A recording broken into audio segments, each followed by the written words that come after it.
Welcome back. Ravi sir की पाठशाला में आप सभी का एक बार फिर से स्वागत है। कल की कक्षा संचालित नहीं हो पाई थी, लेकिन मैंने एक वीडियो शेयर कर दिया था आप लोगों के लिए। वो क्लास 7th का ही था, बट आपके लिए बहुत उपयोगी साबित हो सकता था। और इतिहास की जो कक्षा थी, जो मध्यकाल कक्षा थी, जिसे मैंने इस पेज पे शेयर कर दिया था।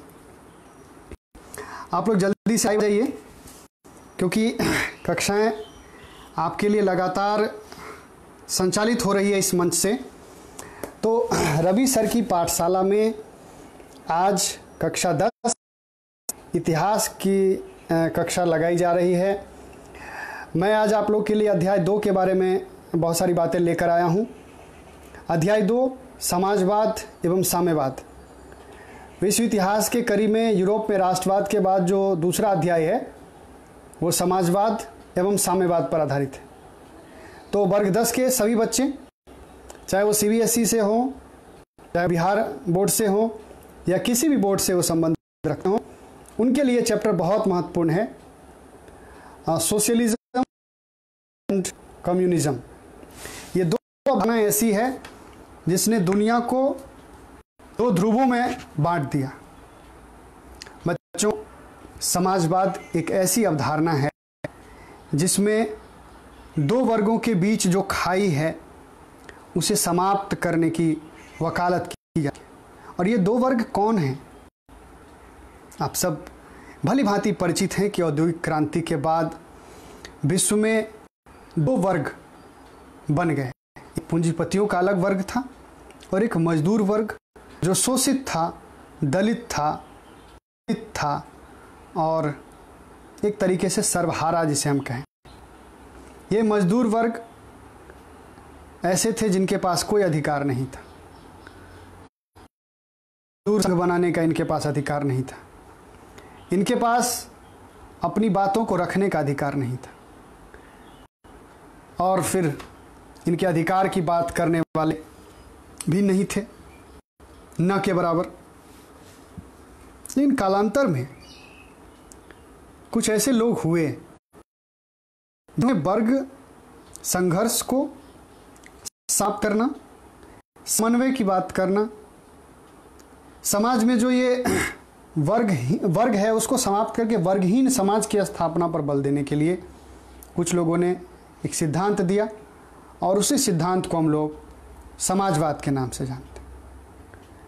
आप सभी लाइव सेशन में आ जाएं जल्दी से, क्योंकि बहुत कम लोग अभी तक जुड़े हैं।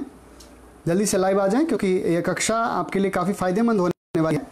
क्योंकि क्लास 10th की जो कक्षाएं हैं वो जो है मेरा मोबाइल मेरा भी देखें और लाभ उठाएं। प्रश्न भी कर सकते हैं आप, कमेंट बॉक्स में प्रश्न करें किसी भी टॉपिक पर, जो भी आपके हिस्ट्री, सिविक, ज्योग्राफी में कई भी समस्या, इकोनॉमिक्स में कई समस्या और डिजास्टर मैनेजमेंट में कोई समस्या हो, आप प्रश्न डालिए। मैं उसका जवाब लाइव सेशन में आपको दूंगा। मेरी अपेक्षा रहती है आप लोगों से कि आप जुड़िए अधिक से अधिक संख्या में। चलिए, टॉपिक है आज समाजवाद और साम्यवाद। Good morning sir, Madan Mohan sir, आपका बहुत स्वागत है। तो आज का जो टॉपिक है वो है समाजवाद और साम्यवाद। क्लास 10 के बच्चे, आप जल्दी से आप लोग भी आ जाएं, और हम लोग बात करेंगे समाजवाद का प्रारंभ कैसे हुआ। तो हमने आपको औद्योगिकरण की याद दिलाई। औद्योगिक क्रांति जो है, औद्योगिक क्रांति के उपरांत जो है समाज 2 वर्गों में बटा। एक पूंजीवादी वर्ग, एक पूंजीपति वर्ग, और दूसरा मजदूर वर्ग। ये जो पूंजीपति थे वो मजदूरों का शोषण करते थे, और मैंने बताया कि मजदूरों को कोई अधिकार प्राप्त नहीं था। उन्हें यहां तक संघ बनाने भी अधिकार नहीं थे। वे अपनी बातों को रखने के लिए एक संघ तक नहीं बना सकते थे। तो ऐसे में स्वाभाविक है कि एक वर्ग जो संघर्ष है, जो ये वर्ग है, वो भेदभाव उत्पन्न करता समाज में। इसको समाप्त करने के लिए बहुत सारे समाजवादी, बहुत सारे समाजशास्त्री इस धरती पर आए, जिसमें कल आपने कार्ल मार्क्स का जन्मदिन मनाया है, 5 मई।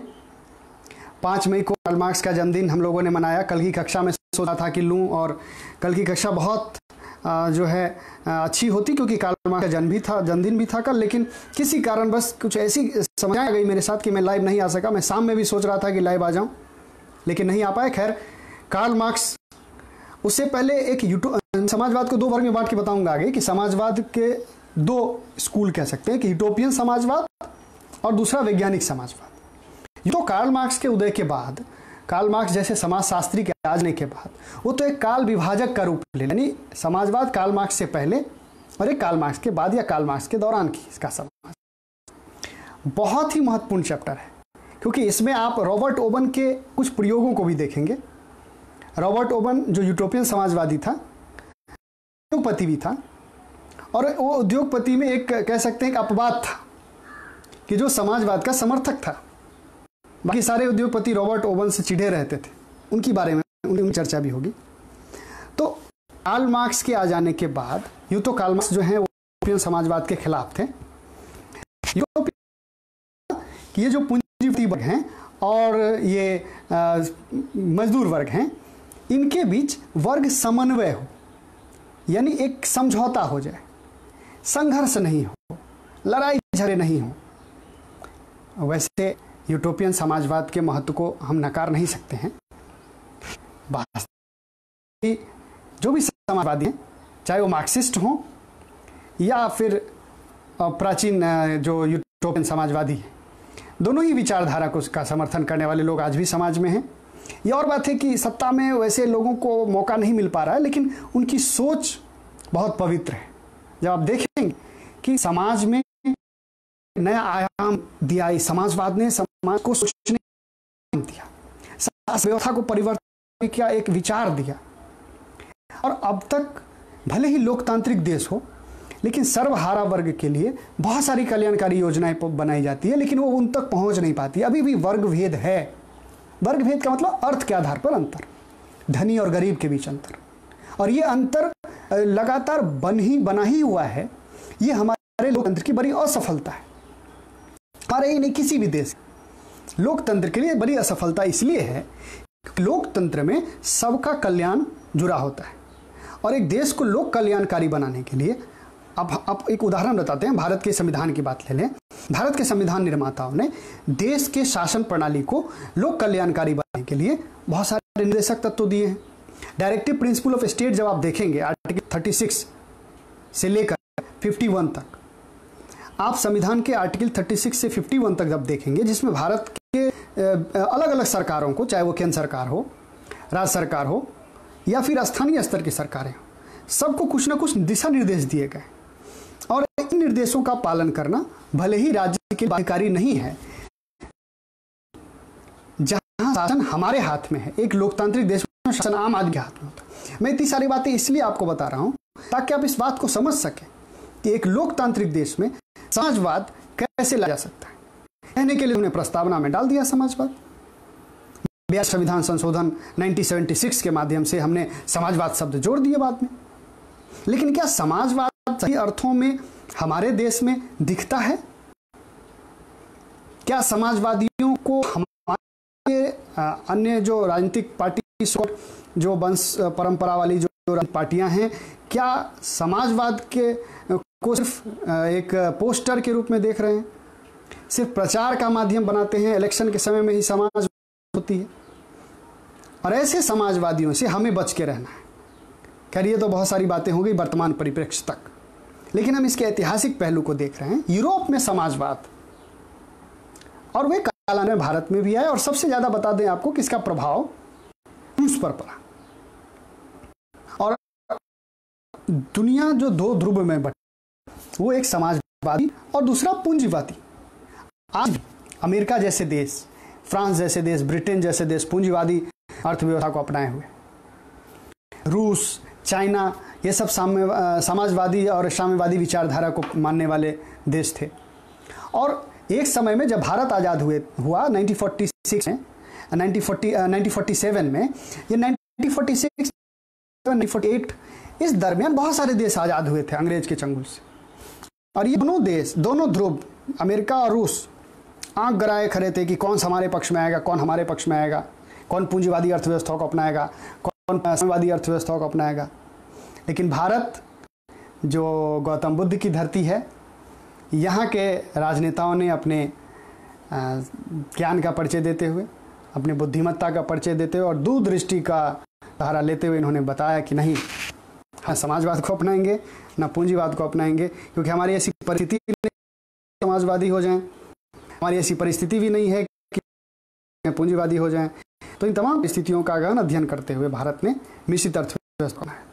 लेकिन प्रश्न अभी भी वही है, क्या मिश्रित अर्थव्यवस्था में जो मिश्रण है, ये मिश्रण कुछ गड़बड़ नहीं हुआ है? इस मिश्रण में कहीं कमी तो नहीं आ गई है? समाजवाद कहीं पीछे छूटता तो नहीं जा रहा है? क्या ऐसा तो नहीं कि हमारी शासन व्यवस्था या हमारा जो वर्तमान परिदृश्य में जो व्यवस्थाएं हैं वो पूंजीवाद की तरफ बढ़ती चली जा रही है? ये विचार करने के प्रश्न है।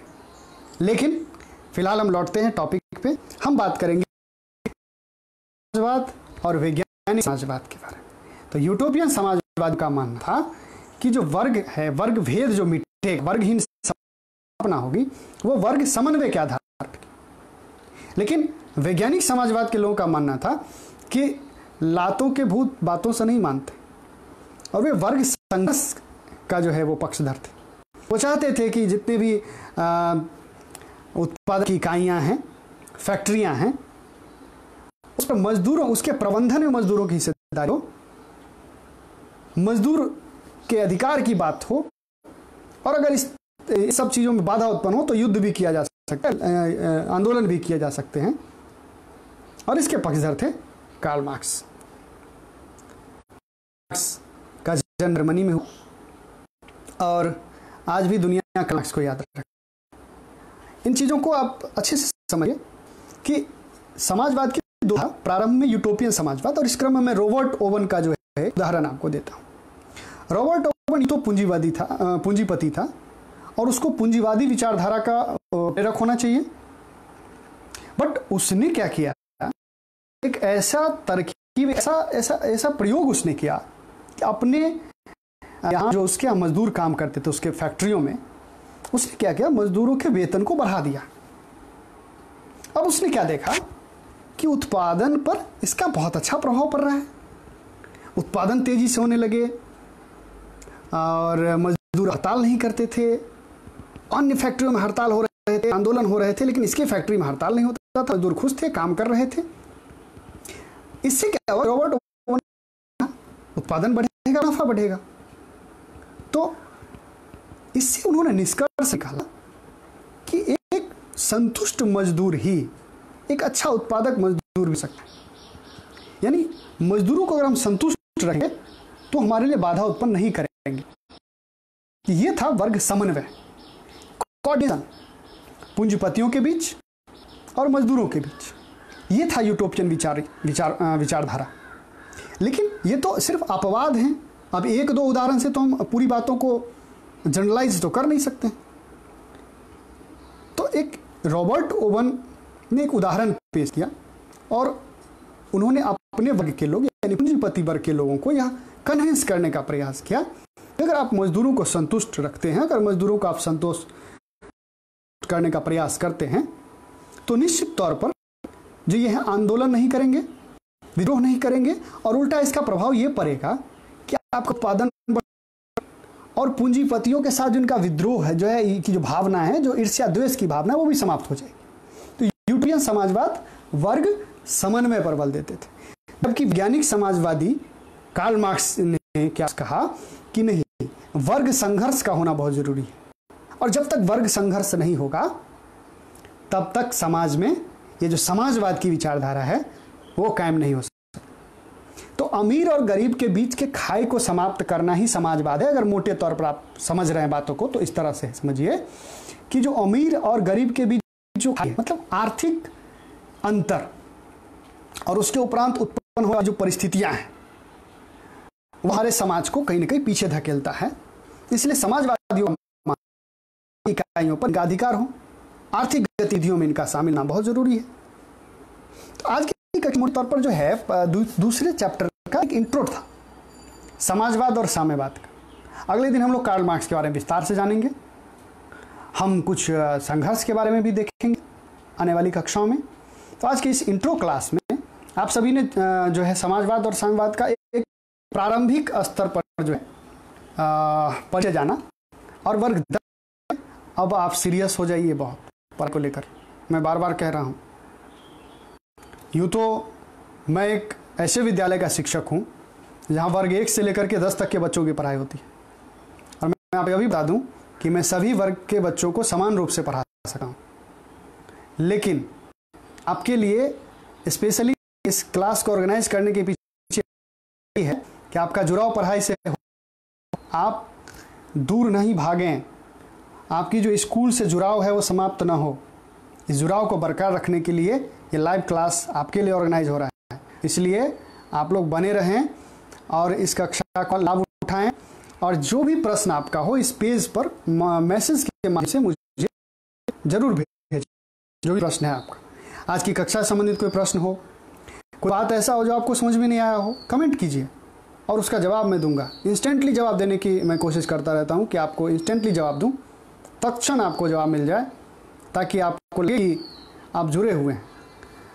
बच्चों, समाजवाद और साम्यवाद एक बहुत धारणा, एक बहुत बड़ी अवधारणा हम इसको कह सकते हैं। ऐसा बड़ी अवधारणा का मतलब ये है कि परिवर्तनकारी सोच, समाज में एक परिवर्तन लाने वाली सोच, जिसने पूंजीपतियों के नाक में दम कर दिया, उन्हें अपनी औकात दिखा दी। मजदूरों को एक होने का जो हुंकार कार्ल मार्क्स ने भरा, आज भी जब मजदूरों पर कोई संकट आता है तो कार्ल मार्क्स के उसी लाइन को याद किया जाता है कि दुनिया के मजदूर एक हो।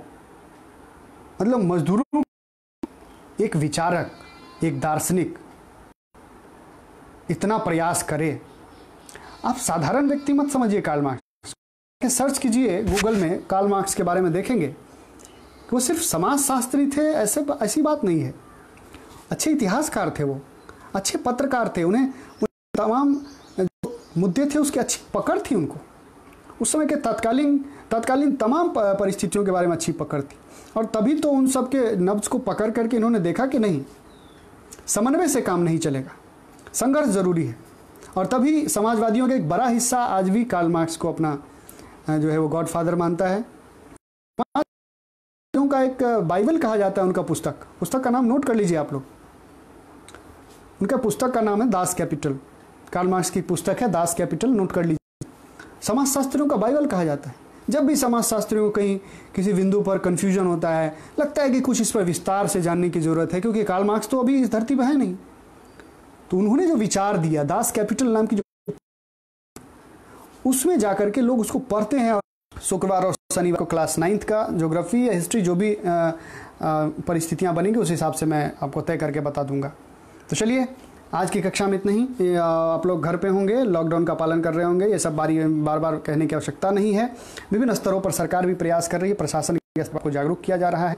आप बड़े हैं, समझदार हैं, आप अपने परिवार के लोगों का भी देखभाल कर सकते हैं, इसलिए आप लोगों से अपेक्षा बढ़